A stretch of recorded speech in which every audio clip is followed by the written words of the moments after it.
बेकायदेशीर स्थलांतरितांच्या विरोधात अमेरिकेकडनं कारवाई सुरूच असल्याचं दिसतंय। दुसऱ्यांदा सत्तेत आल्यानंतर राष्ट्राध्यक्ष डोनाल्ड ट्रम्प यांनी आपली इमिग्रेशन पॉलिसी आता आणखी कठोर केलेली आहे। अमेरिकेमध्ये अवैधपणे राहणाऱ्या नागरिकांना सक्तीनं आपापल्या देशांमध्ये अमेरिकेकडून परत पाठवलं जात आहे आणि याच पार्श्वभूमीवर अवैध भारतीय स्थलांतरितांची दुसरी तुकडी आज भारतात पाठवली जाणार आहे। काही दिवसांपूर्वीच 104 अवैधपणे राहणाऱ्या भारतीयांना म्हणजे स्थलांतरित नागरिकांना भारतात परत पाठवण्यात आलेलं होतं। त्यानंतर आता पुन्हा ही दुसरी तुकडी आज अमेरिकेतून अमृतसरला पोहोचणार आहे। अमेरिकेहून अमृतसरला येणाऱ्या या लष्करी विमानामध्ये 119 अवैधपणे अमेरिकेत राहणारे भारतीय असतील।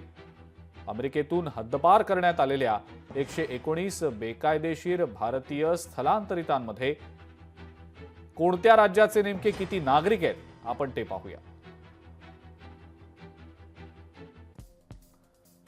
या 119 अवैध नागरिकांमध्ये पंजाबचे 67 नागरिक आहेत।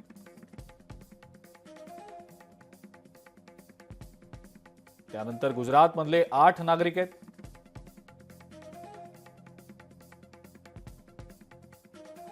उत्तर प्रदेशचे 3 नागरिक आहेत।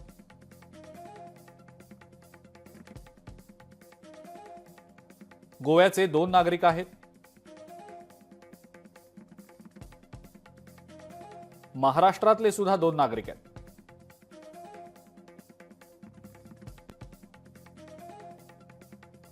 राजस्थानमधलेही 2 नागरिक आहेत। हिमाचल प्रदेशमधला 1 नागरिक आहे।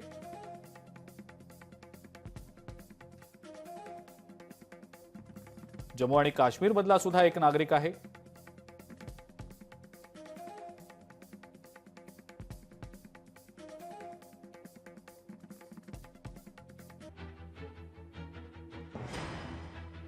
अमेरिकेमध्ये राहणाऱ्या बेकायदेशीर स्थलांतरितांना देश स्वीकारणार असल्याचं पंतप्रधान मोदींनी आपल्या अमेरिका दौऱ्यामध्ये स्पष्टपणे सांगितलं होतं।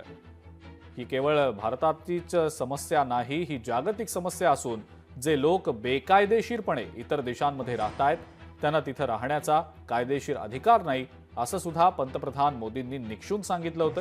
दरम्यान अमेरिकेतनं येणारं हे विमान अमृतसरमध्ये उतरणार असल्यानं पंजाबचे मुख्यमंत्री भगवंत मान हे चांगलेच आक्रमक झालेत आणि संतप्त होत त्यांनी केंद्र सरकारला एक प्रश्न देखील विचारलाय। ਜਿਹੜੇ ਅਮਰੀਕਾ ਤੋਂ ट्रंप सरकार बनी तो उन्होंने डिपोर्ट करने शुरू करते तो पहला जहाज उन्होंने अमृतसर लाया, दूजा जहाज भी कहते अमृतसर उतरूगा जी कल नूं। क्यों जी? अमृतसर चुनने का क्राइटेरिया दस्से मैनू केंद्र सरकार, मिनिस्ट्री ऑफ एक्सटर्नल अफेयर्स, विदेश मंत्रालय। अमृतसर क्यों चुनते हो तुसीं? बदनाम करने वास्ते चुनते हो, पंजाबियों को बदनाम करने वास्ते चुनते हो तुसीं।